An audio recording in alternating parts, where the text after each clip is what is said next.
the fabric of the dress felt like a lie against her skin. It was borrowed, a deep sapphire blue that her sister Chloe insisted made her eyes look like some rare, undiscovered gemstone.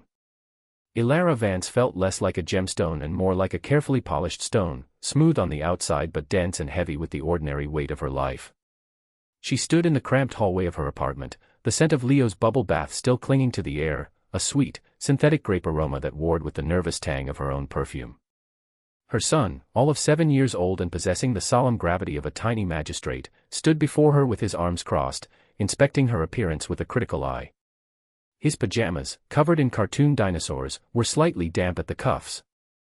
He tilted his head, his blonde hair falling across his forehead in the same way her ex-husbands used to, a genetic ghost she tried to ignore. She wished he would say she looked pretty. Instead, he pointed a small, decisive finger at her feet. She looked down at the sensible black heels, scuffed at the toe, the only pair she owned that could conceivably be called dressy. They were her interview shoes, her funeral shoes, her one-pair-fits-all uncomfortable occasions shoes. They felt as much a part of a costume as the dress did. Her entire life felt like a costume lately. She was playing the part of a woman who had it all together, the capable single mother, the meticulous freelance bookkeeper who could make sense of anyone's financial chaos but her own. Underneath, she was just Ilara, a woman who tallied anxieties like they were accounts receivable and whose own emotional budget was perpetually in the red.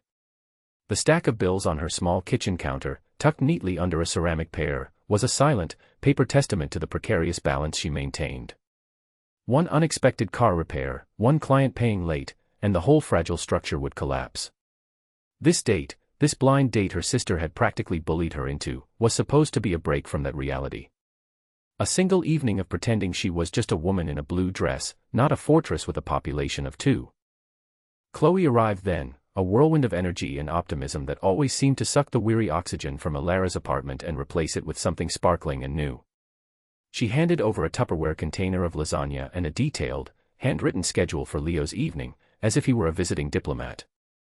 She fussed with the collar of Ilara's dress, smoothed the stray hair, and gave her a hug that felt both encouraging and deeply coercive. It was a hug that said, "You will go, and you will have a good time, or so help me." The restaurant was called Aria, a name that suggested both lightness and high drama.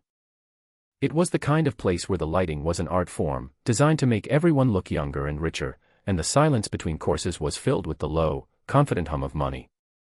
Ilara felt her sensible heels sink slightly into the plush carpet as the hostess led her to a small table for 2 near a vast window overlooking the glittering city. She clutched her small, worn handbag to her chest, a shield against the casual elegance that surrounded her. She was 20 minutes early, a lifelong habit born of anxiety. Her date, a man named Robert whom Chloe had described as a perfectly nice architect, was not yet there. She ordered a glass of water and told herself to breathe. She studied the single white orchid in the slim vase on her table. It was a perfect, pristine thing, not a petal bruised or a leaf torn.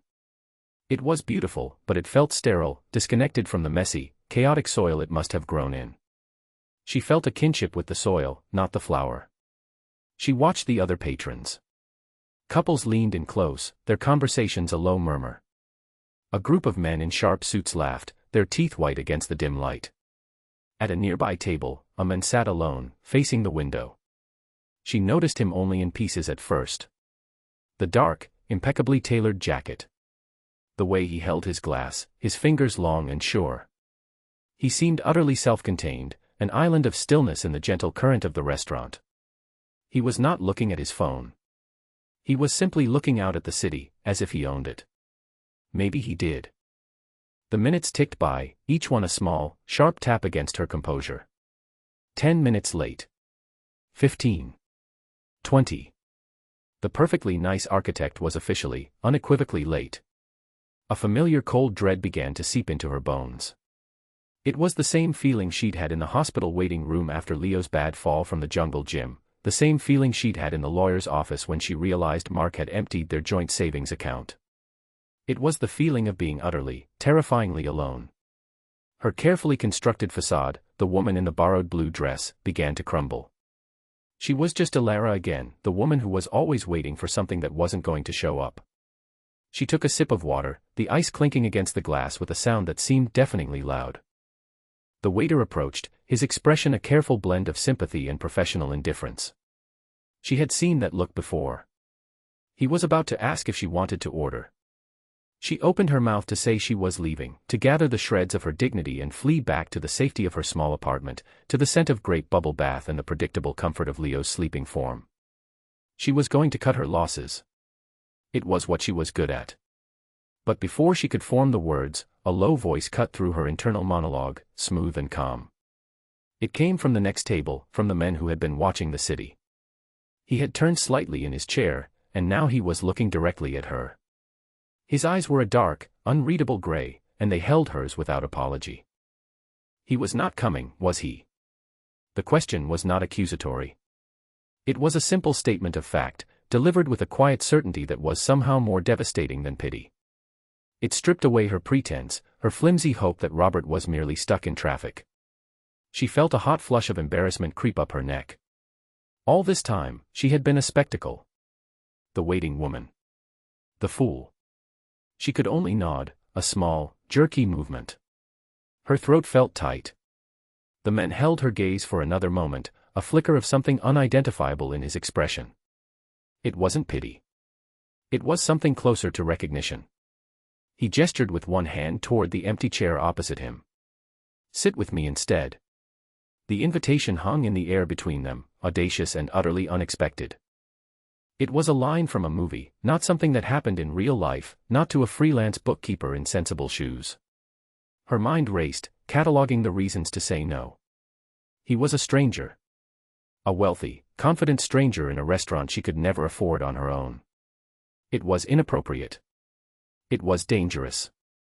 It was absurd. But as she looked at the empty chair across from her, the one that Robert should have been sitting in, a different thought pushed its way through the wall of her caution. The alternative was to walk out of the restaurant alone, her humiliation trailing behind her like a tattered cloak. This man's offer, however strange, was a lifeline. It was a chance to rewrite the end of this miserable evening. She stood up, her legs feeling unsteady. She picked up her handbag and her glass of water and walked the few steps to his table. The movement felt slow, surreal, as if she were wading through deep water. He stood as she approached, a gesture of old-fashioned courtesy that seemed at odds with his modern, sharp-edged appearance. He was taller than she had expected, with a lean, athletic build that his suit could not entirely conceal. There were faint lines of fatigue around his eyes, the only sign of imperfection in an otherwise composed and formidable presence. "Thank you," she said, her voice barely a whisper. She sat down, placing her glass carefully on the polished dark wood of his table. His table felt different from hers. It felt more solid, more permanent. "Julian Thorne," he said, extending a hand across the table. His handshake was firm, his skin warm. It was a simple, grounding touch. "Elara Vance," she replied, her own hand feeling small and cold in his. He settled back into his chair, regarding her with that same unnerving directness. He did not ask about her failed date. He did not offer condolences or try to fill the silence with meaningless chatter. He simply signaled the waiter, who appeared at his elbow as if summoned by telepathy. The waiter addressed him by name, of course. "Mr. Thorne." "Bring us the tasting menu," Julian said, his voice quiet but carrying an unmistakable authority. "And a bottle of the Sancerre." He glanced at Elara. "Unless you prefer something else." She shook her head, unable to trust her voice. She had no idea what Sancerre was, but she knew it was expensive. Everything in this new reality was. She felt a wave of vertigo, the sense of having stepped through a looking glass into a world that operated by a different set of rules. Here, humiliation could be erased with a word, and a disastrous evening could be transformed by a simple invitation. She watched him as he spoke to the waiter, noting the economy of his movements, the lack of any wasted gesture or word. He was a man accustomed to efficiency, to getting what he wanted. And for some reason, what he wanted right now was her company. The question was why. She was not the kind of woman men like Julian Thorne invited to their tables. She was not glamorous or witty or well-connected. She was a woman who spent her days wrestling with spreadsheets and her evenings building Lego castles. She was wearing a borrowed dress and shoes that pinched her toes. She searched his face for a clue, for some sign of his motive. Was this a game? Was he bored? Was he a predator of a more sophisticated, well-heeled variety? But his expression was calm, his gaze steady. There was no artifice there, only a deep, quiet watchfulness. It occurred to her then that he was assessing her just as she was assessing him. He had seen her sitting alone, had watched her hope curdle into disappointment, and had made a decision. It was a calculated move, but the calculation felt different. Not predatory. Perceptive. He was a puzzle, and she had always been good with puzzles. Her son, Leo, was obsessed with them. Their coffee table was currently home to a half-finished, 1,000-piece monstrosity depicting a storm-tossed sea. Leo would work on it with a fierce concentration, trying to find the one piece that fit, the one shape that made sense of the chaos. Ilara often found herself doing the same late at night, sorting colors, matching edges, bringing a small piece of order to a disordered world. Julian Thorne felt like a corner piece from a box she had never seen before, solid, essential, but hinting at a much larger, more complex picture. The wine arrived, and he poured it himself. He raised his glass to her. To unexpected evenings, he said, his mouth twitching in what might have been the beginning of a smile. She clinked her glass against his. To unexpected evenings, she echoed, and for the first time that night, the words felt true. The conversation that followed was unlike any she had ever had. He did not ask her what she did in that dismissive, categorizing way people often did at parties. Instead, he asked her what she was good at. The question was so direct, so disarming, that she answered honestly before her usual self-deprecating instincts could kick in. I find patterns, she said. In numbers, mostly. I'm a bookkeeper.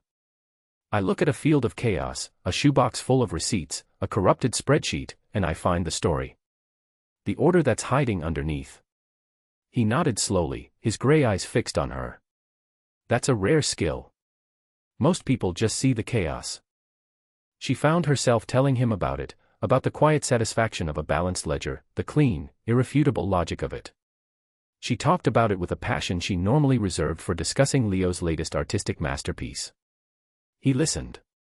He actually listened, not just waiting for his turn to speak, but absorbing her words, his expression thoughtful. He then began to speak about his own work, about the city spread out below them like a carpet of jewels. He was a real estate developer, but he spoke of it less like a business and more like an ecosystem.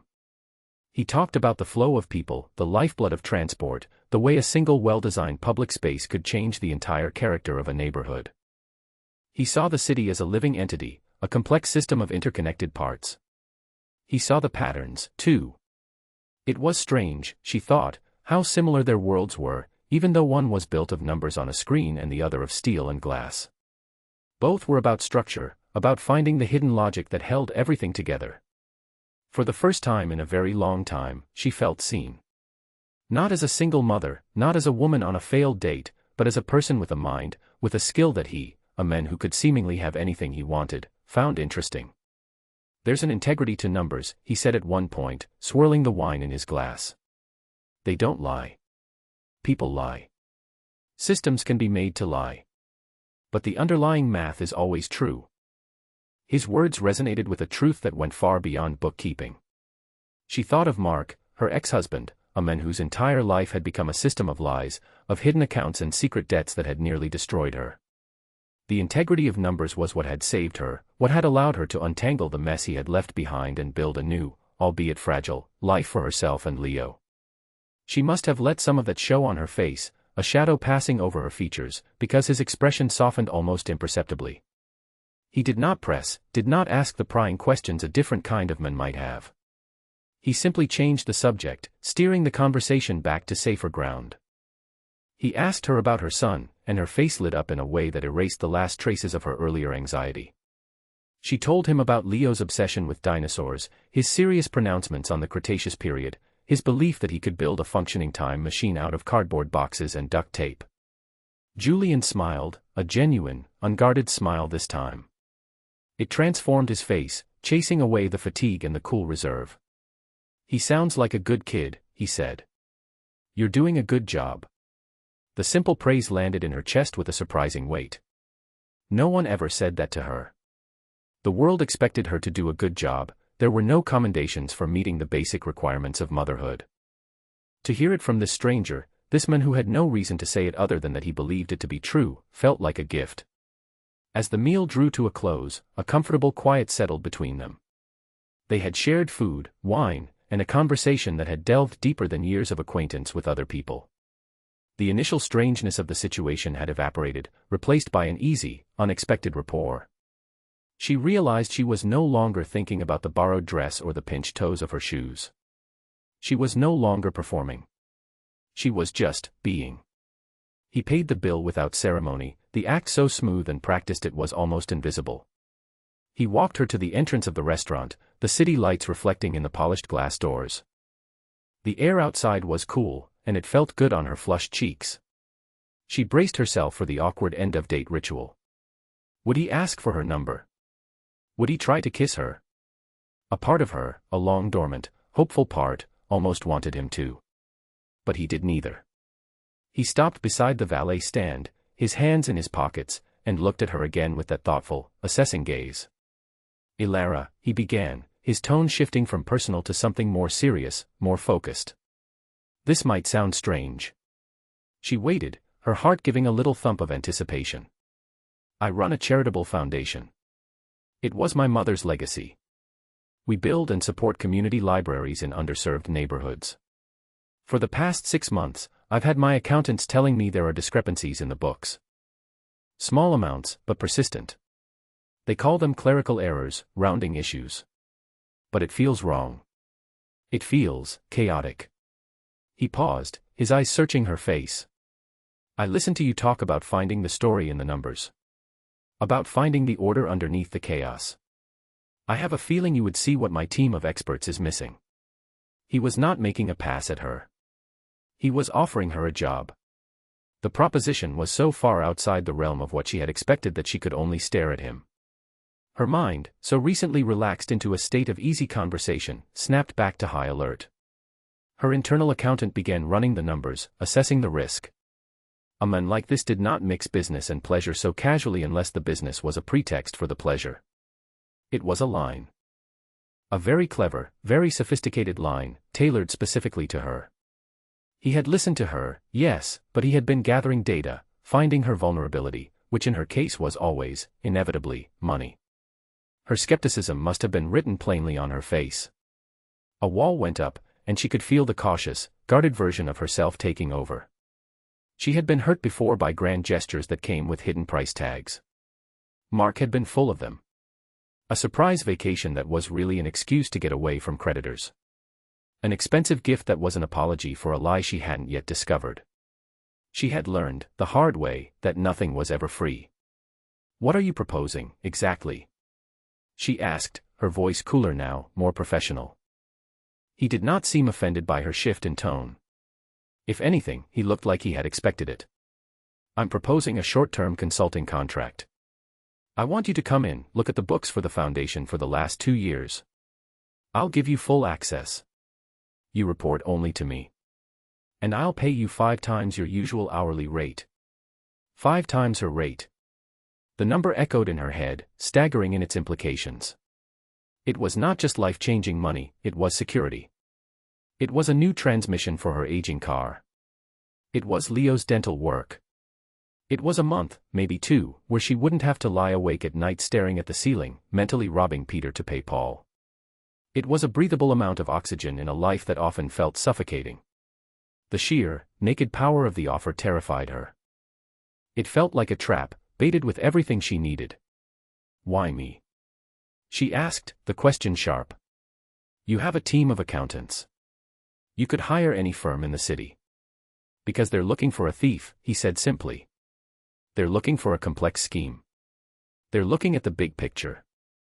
I think the problem is in the details, in the tiny, repetitive patterns they're trained to ignore. You're not.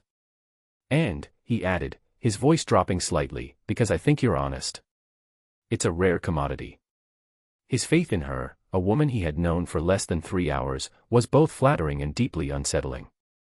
Hope and cynicism wrestled within her.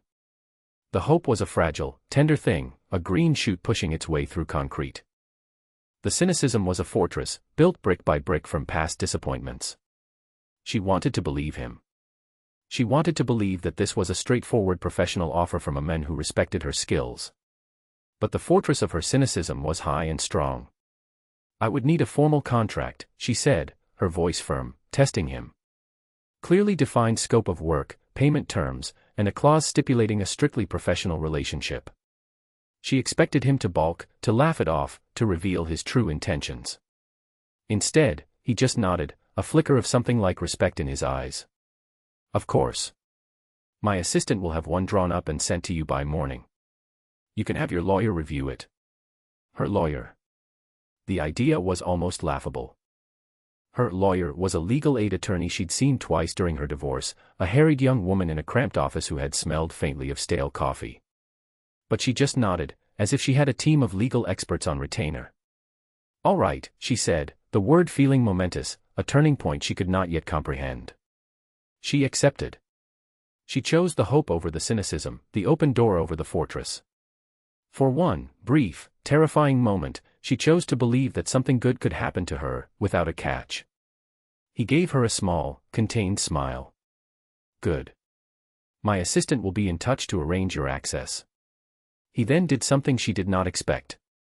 He simply said, "It was a pleasure to meet you, Ilara Vance." And then he turned and got into a sleek black car that had materialized at the curb, leaving her standing on the sidewalk, the cool night air buzzing around her, her world tilted slightly on its axis. The first day at Thorne Enterprises was like stepping onto a different planet. The lobby was a cathedral of glass and steel, with a silent, rushing waterfall that covered an entire wall. The air smelled of money and clean, filtered air. A woman with a sleek black dress and an earpiece checked her name on a tablet and issued her a temporary security pass with a solemnity usually reserved for handling state secrets. Ilara felt her sensible shoes and her off-the-rack blazer like a brand. She was an imposter in this world of quiet, effortless power. Her temporary office was a glass-walled cube on the 42nd floor, with a view that stretched all the way to the hazy blue line of the distant water. It was larger than her living room. A brand new laptop sat on the minimalist desk, already logged in and open to a secure portal. An email from Julian's assistant, a woman named Maria, provided her with passwords and a brief, efficient welcome. There was a pot of coffee, a bottle of sparkling water, and a small bowl of perfect, unblemished apples. Every detail was curated, designed for maximum efficiency and comfort. It was a world away from her own cluttered desk at home, where she worked amidst a landscape of Leo's drawings, half-empty mugs of tea, and the ever-present stack of bills. She spent the first few days simply immersing herself in the data.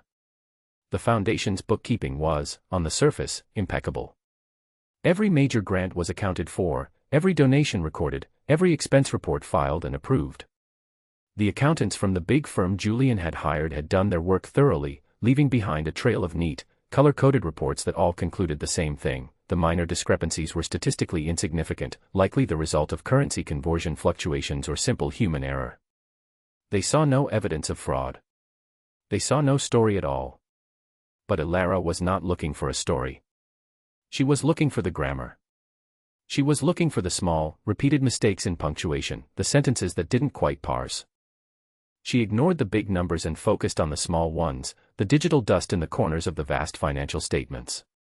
She started with petty cash requests, travel reimbursements, supply orders. The things no one ever looked at closely. Julian left her completely alone. He did not check in, did not hover. He had given her a task and trusted her to do it. The only evidence of his presence was a fresh cup of coffee that would appear on her desk each morning, always exactly how she took it, black, no sugar. The first time it happened, she had been startled, looking around for the person who had brought it. But the hallway was empty. It was a small, quiet gesture, a ghost of the rapport they had shared at dinner. It was a reminder that he was watching, not with suspicion, but with expectation. On the third day, she was working late, her eyes gritty from staring at the screen. She was tracing a series of payments to a vendor who supplied educational software to the libraries. The invoices were all in order, the amounts small but regular. But something felt off. The invoice numbers were sequential, but they didn't match the sequence of the purchase orders. It was a tiny thing, a detail most would overlook. She pulled up the vendor's corporate registration. It was a shell corporation, registered to a post office box in a different state. Her heart began to beat a little faster. This was it. This was the first loose thread. The door to her office slid open silently. Julian stood there, holding 2 paper cups. He had shed his suit jacket, and his tie was loosened. The fatigue she had noticed before was more pronounced. "I thought you might need this," he said, placing one of the cups on her desk. It was tea. Chamomile. "How did you know I switched to tea at night?" she asked, surprised. "I asked Maria," he said simply, as if it were the most natural thing in the world to have his executive assistant research the beverage habits of a temporary consultant. He leaned against the doorframe, not entering her space but not leaving either. "Find anything?"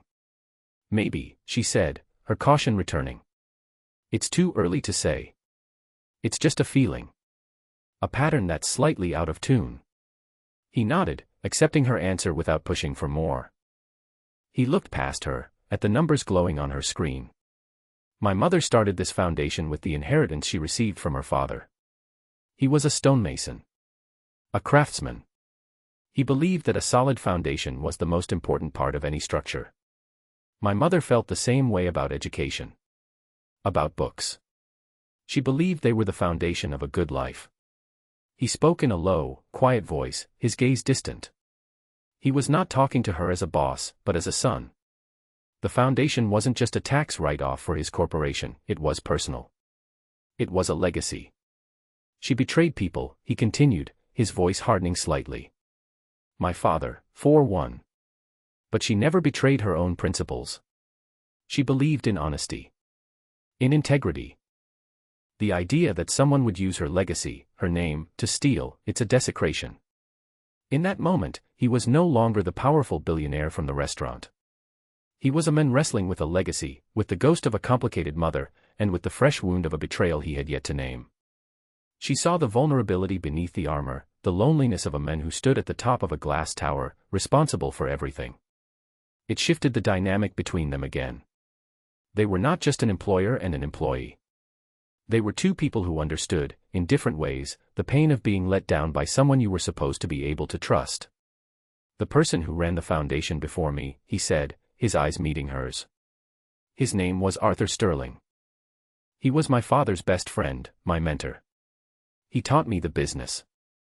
I trusted him completely. He retired last year." These discrepancies all started on his watch. He did not need to say more. The implication was clear, and the pain in his voice was real. This was not just about money.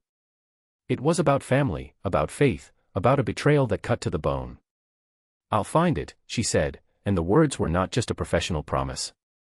They were a personal one. "I'll find the truth." The next 2 weeks were a blur of intense focus. Ilara worked with a singular, driving purpose.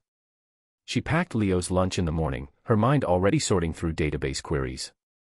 She read him bedtime stories, the words on the page momentarily obscuring the numbers in her head. Her small apartment became an extension of her office, printouts and notebooks colonizing the kitchen table. The half-finished puzzle of the storm-tossed sea lay untouched, a mirror of the larger chaos she was trying to piece together. She found more threads. A maintenance contract for a library that didn't exist. Inflated travel expenses for a conference that was held online. Donations to a partner charity that was another shell corporation, this one linked back to a holding company owned by Arthur Sterling's son-in-law. It was not a simple scheme. It was a complex, layered web of deceit, built slowly over years. Each individual transaction was small enough to fly under the radar, a rounding error, a clerical mistake. But together, they formed a clear and damning pattern. Arthur Sterling had not been a thief. He had been a siphon, slowly, patiently draining the lifeblood of the foundation he was meant to protect. The genius of it was its subtlety. It was designed to look like incompetence, not malice. It was death by 1,000 cuts, and Ilara was the only one with the patience to count every single wound. She compiled her findings into a single, secure file, a quiet, methodical indictment built of numbers and dates and routing codes. There were no accusations, only facts. The spreadsheet was her story, and it was irrefutable. The night she finished, a deep exhaustion settled over her, but it was coupled with a profound sense of satisfaction. She had done it. She had taken the chaos and found the order, just as she had promised. She looked at the clock. It was nearly 2 in the morning. She sent a simple, one-line email to Julian. "I'm done. I've found it." She expected a reply in the morning.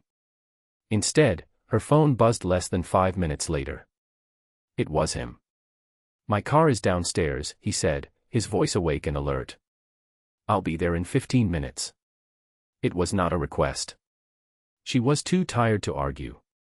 She pulled on a pair of jeans and a sweater, ran a brush through her hair, and scribbled a quick note for Chloe, who was staying over to watch Leo. When the sleek black car pulled up to her curb, she was waiting. He drove her back to the empty, silent office tower. They rode the elevator up to the 42nd floor without speaking. The city lights were a breathtaking, indifferent audience. In the sterile quiet of her temporary office, she walked him through her findings. She showed him the ghost vendor, the phantom library, the web of shell corporations. She did not embellish. She did not offer her opinion. She let the numbers speak for themselves. He listened in absolute silence, his face a mask of stone. His composure was unnerving. He stood behind her, looking over her shoulder at the screen, so close she could feel the faint warmth radiating from him. When she was finished, he was quiet for a long time. The only sound was the faint hum of the building's ventilation system. "He betrayed my mother," Julian said finally, his voice rough with an emotion he could no longer conceal. Then he looked at her. "And he betrayed me." In that moment, she did not see a powerful CEO. She saw a man grappling with the wreckage of a profound trust. He had given his faith to a man who had treated it like a commodity. His reaction was not explosive anger, as she might have expected. It was a deep, hollowed-out sorrow. He paced the small office, his movements tight and controlled, a predator in a cage of his own making. "What do you think I should do?" he asked, stopping in front of her. The question stunned her. He was asking for her counsel. He had a board of directors, a team of high-priced lawyers, a whole corporate army at his disposal. Yet he was asking her, a freelance bookkeeper he had met by chance in a restaurant. It was a test, she realized. But it was also a genuine appeal. He was looking for a perspective that wasn't colored by corporate strategy or legal maneuvering. He was looking for a human response. She thought about it carefully, thinking not of corporate liability but of the legacy of the woman who had loved books and the pain of the men standing before her. "You could destroy him," she said quietly. "You have the evidence to press charges, to ruin his name publicly. It would be just." She paused, letting the weight of that option settle in the room. "Or," she continued, "you could handle it quietly. You could use this evidence as leverage. Force him to repay every cent, with interest.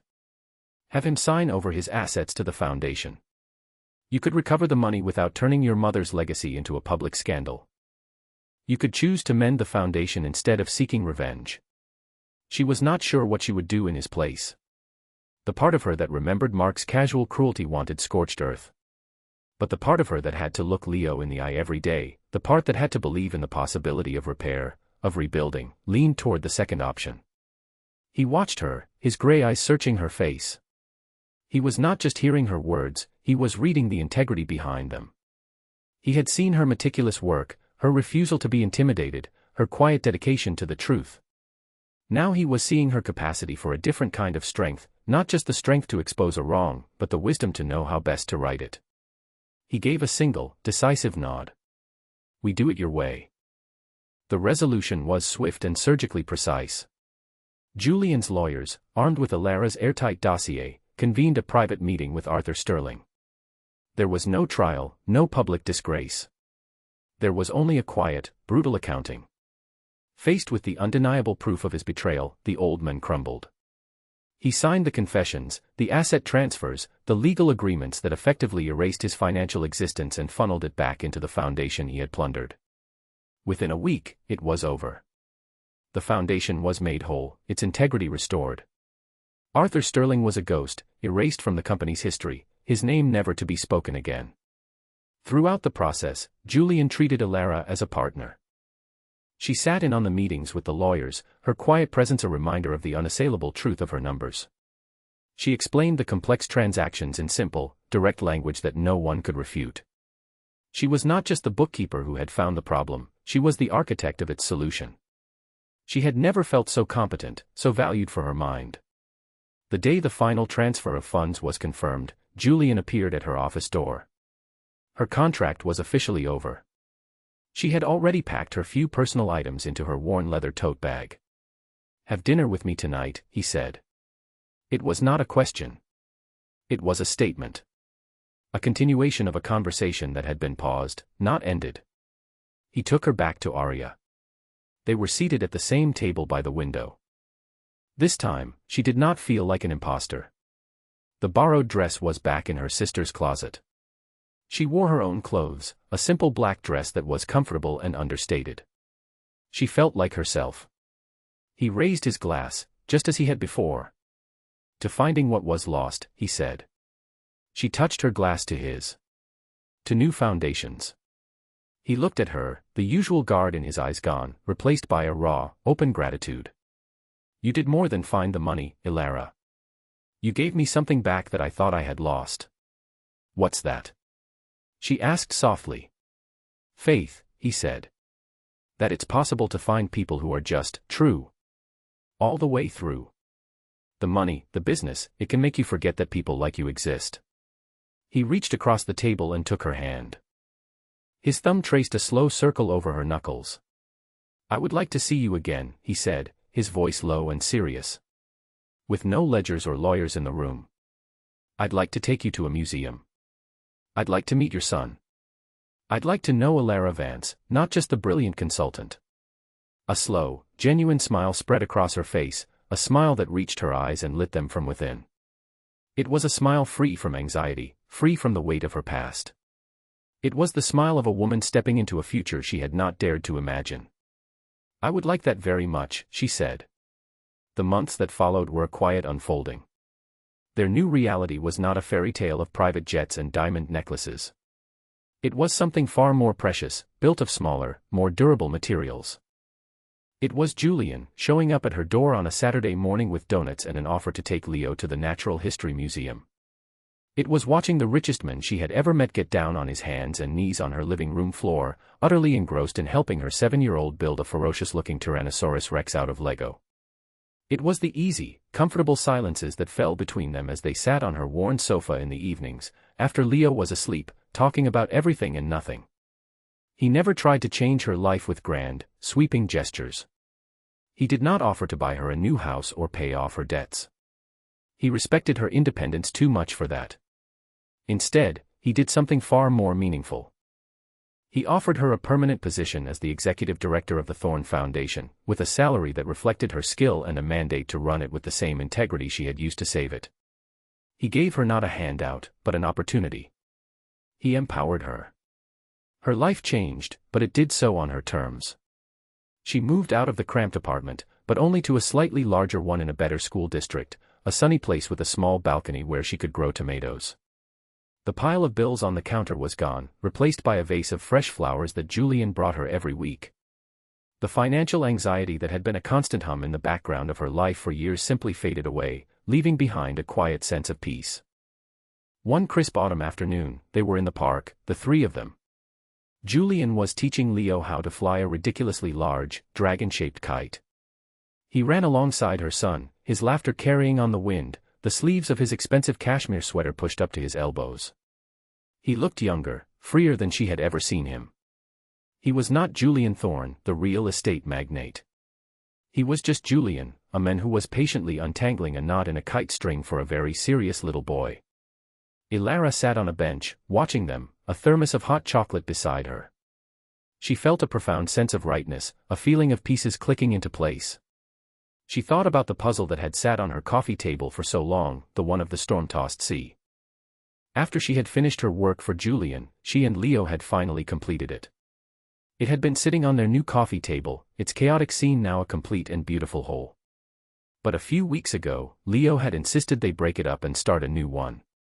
The new one was a picture of a quiet, sunlit forest path. Later that evening, after Leo was tucked into bed, she and Julian were cleaning up the dinner dishes in her small, warm kitchen. He stood beside her at the sink, drying a plate she had just washed, their movements falling into an easy, domestic rhythm. "You're happy," he said. It was not a question. It was an observation. She turned to look at him, her hands still in the warm, soapy water. "Yes," she said. "I am." He put the plate down and gently took her sudsy hands, lifting them from the water and drying them with a soft towel. He held her hands in his, looking down at them. He was a man who built skyscrapers, who commanded boardrooms, who shaped the very skyline of the city. But in that moment, his entire focus was on her, on the quiet strength in her hands, the hands that had cared for a child, balanced the books, and uncovered the truth. She thought back to that night at Aria, the deep, stinging humiliation of being stood up. It felt like a lifetime ago, a scene from someone else's story. She remembered the feeling of being small and invisible. And then she remembered the sound of his voice, cutting through her despair with a simple, direct question. It was a moment she would never forget, the moment her life had pivoted on its axis. What had felt like the worst kind of rejection had turned out to be the most profound kind of rescue. Not because a billionaire had saved her from her life, but because he had sat down at her table and seen her. He had seen the value that was already there, buried under layers of fatigue and disappointment, and he had simply given it a place to shine. It was not a fairy tale ending. It was an earned happiness, built on a foundation of mutual respect, quiet trust, and the unexpected grace of a second chance.